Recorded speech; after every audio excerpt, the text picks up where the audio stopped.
Welcome back to West Texas View. Before the break, Carol was telling you a little bit about the history of the WASP. A very fascinating history.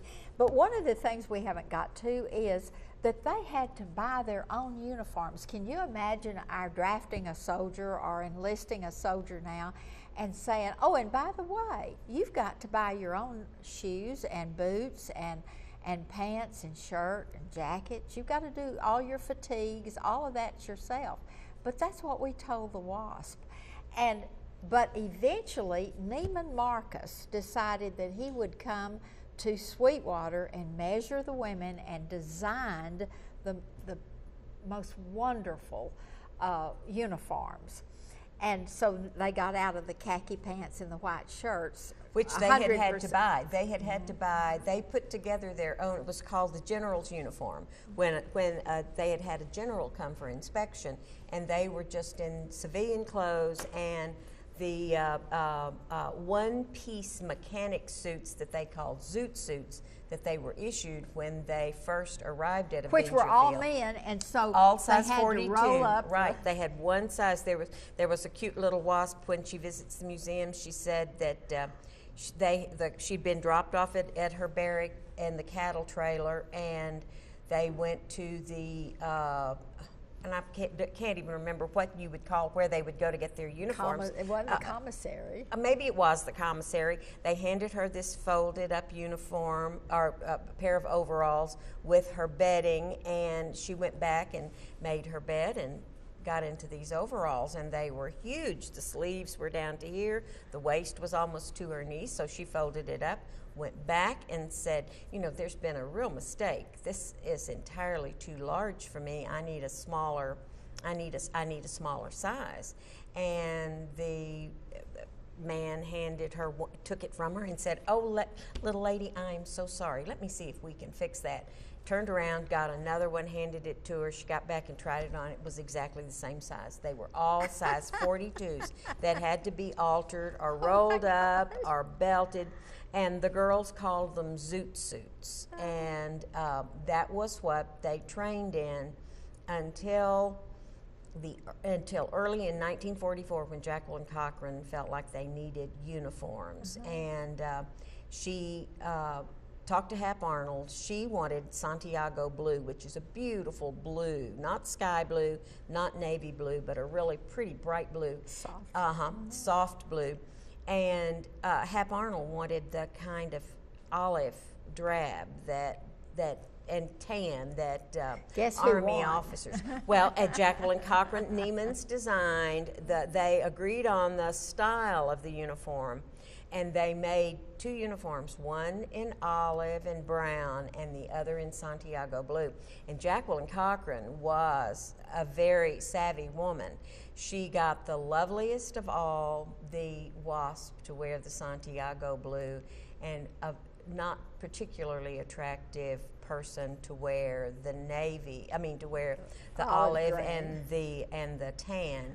And then when these women modeled in front of Hap Arnold, of course he chose the Santiago blue, exactly, because the models were so much more glamorous and so much more attractive.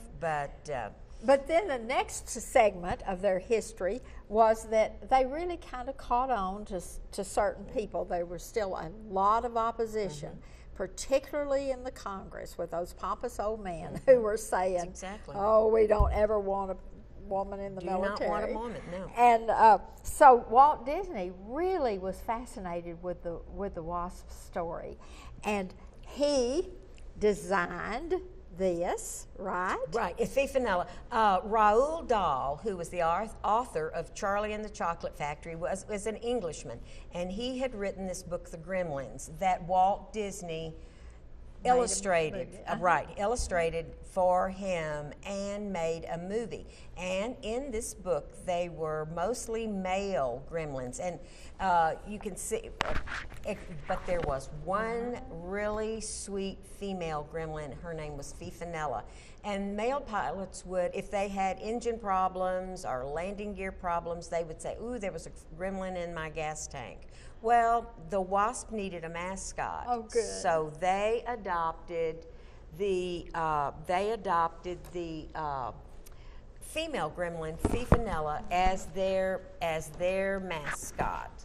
And Fifinella, it was on all of their jackets, and the WASP program and the National WASP World War II Museum are the only people that Walt Disney has granted the rights to use Fifinella. So she is trademarked. The official, exactly. Official she mascot. is the official mascot of the Women's Air Force Service Pilots. And the other thing that I have always just been in love with is all of the books that these WASP have written.